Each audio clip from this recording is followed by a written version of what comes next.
ভবিষ্যৎ নষ্ট হয়েছে। যেহেতু সরকারের কাছে আমি বলতে চাই যে আমাদের স্কলারশিপের পয়সা দিয়েও, আর সবাইকে আমি পুনঃ ধন্যবাদ করি। শক্তিপাড়াওয়ালাকে বহুত বহুত ধন্যবাদ যে আপনারা এত একটা বড় সংখ্যায় আপনারা এসছেন। দিনাজপুর শক্তিপাড়ন থেকে আসা একটু কম ছিল আমাদের বলে শুনেছিলাম, কিন্তু যখন আমি জানকারি নিয়েছি দেখেছি যে ওখান থেকে প্রচুর মাত্রায় 5-7 বাঙালি ওখান থেকে শক্তিপাড়ন থেকে আসছে। আপনাদের জন্য ধন্যবাদ। পেছন থেকে আমাদের দৈনিক অধিকারী বলছে উনি সমস্ত ব্যবস্থা দিচ্ছেন। আদেশ হয়েছে যে মেডিকেল টিম ডাক্তার দীপক সরকার সহিত সমস্ত ডক্টরদের এই বাঙালি সমাজের থেকে অনেক অনেক ধন্যবাদ। এবার আমি আমন্ত্রিত করছি আমাদের সুভাষ ব্যাপারী।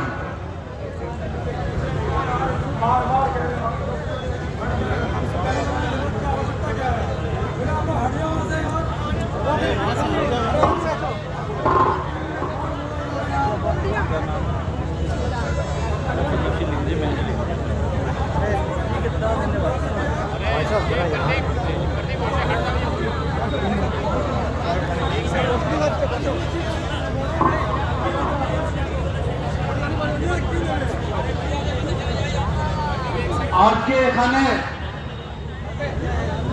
বাঙালি মহাসম্মেলন সবাই উপস্থিত, মঞ্চাসীন সম্মানিত মঞ্চ উপস্থিত আমার